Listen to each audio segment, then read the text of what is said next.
Hello again. Welcome back to Awaiting Arrows. And what I'd like to talk about today is where our faith is at and those days that you don't feel very victorious. Should you feel guilty about those days? And the answer, just to skip ahead to the right answer, is no. But I would like to talk about that for a minute because this is something that I've experienced and I know that others have experienced it as well. Maybe you've been standing on certain promises of God, not just with, praying for children, but maybe you've been waiting on a career to take off, or, and you've gone through so many different steps and they're not playing out the way you hoped, or maybe you're waiting on a spouse or healing from a disease or something like that.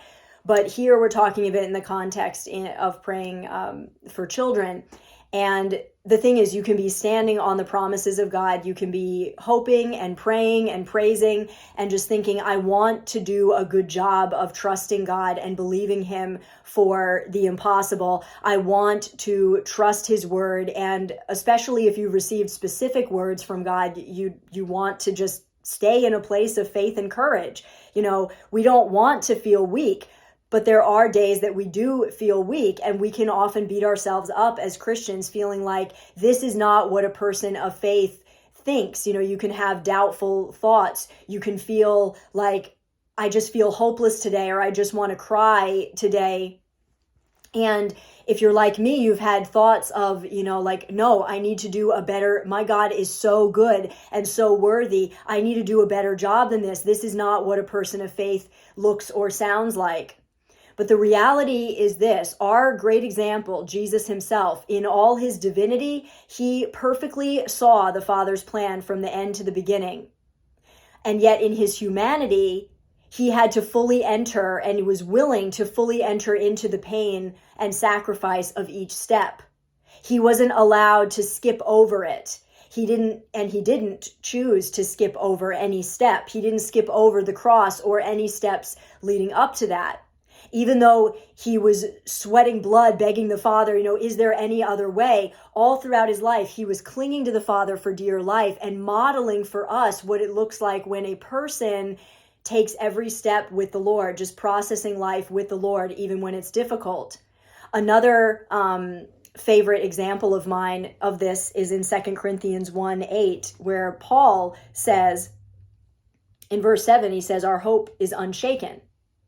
And then he goes on to tell the believers, but we don't want you to be ignorant, brothers and sisters, of the affliction we experienced in Asia. For we were so utterly burdened beyond our strength that we despaired of life itself. Indeed, we felt that we had received the sentence of death, but that was to make us rely not on ourselves, but on God who raises the dead. He delivered us from such a deadly peril, and he will deliver us. On him we have set our hope that he will deliver us again. You also must help us by prayer, so that many will give thanks on our behalf for the blessing granted us through the prayers of many. So what I love about this is that we don't often think that faith looks like that. We like to think of faith as someone that never doubts the promises of God, is always just joyful and praising God and worshiping. And that is amazing. We definitely have every reason to hope and rejoice. But Paul shows us, and Jesus shows us, that our hope can be unshaken even in the midst of feeling like that, even in the midst of being afflicted and overwhelmed and utterly burdened and even tempted in the flesh to despair of life itself. That's what Paul said.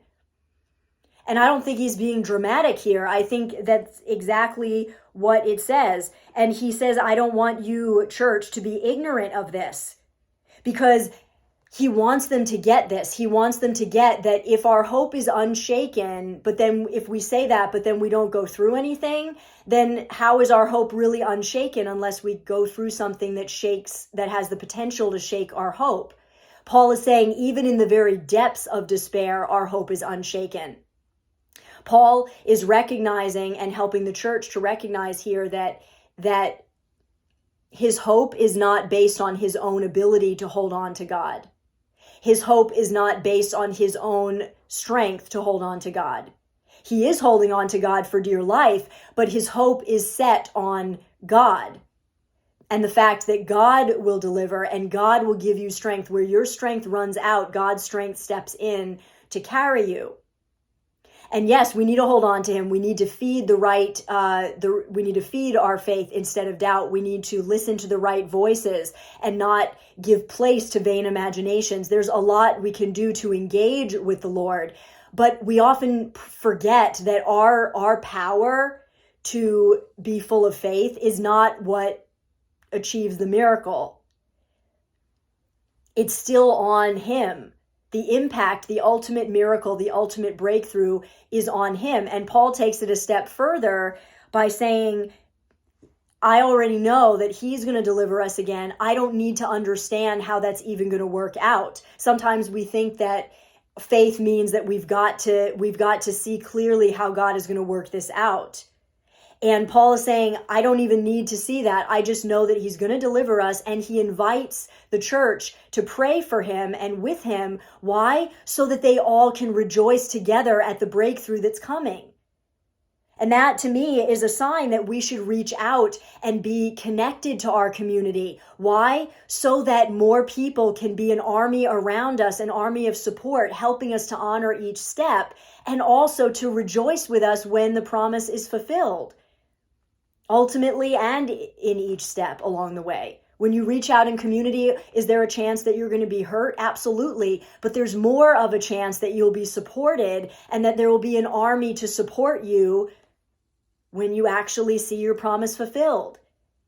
We have to remember, according to Philippians 1:6, he who began a good work in you will complete it.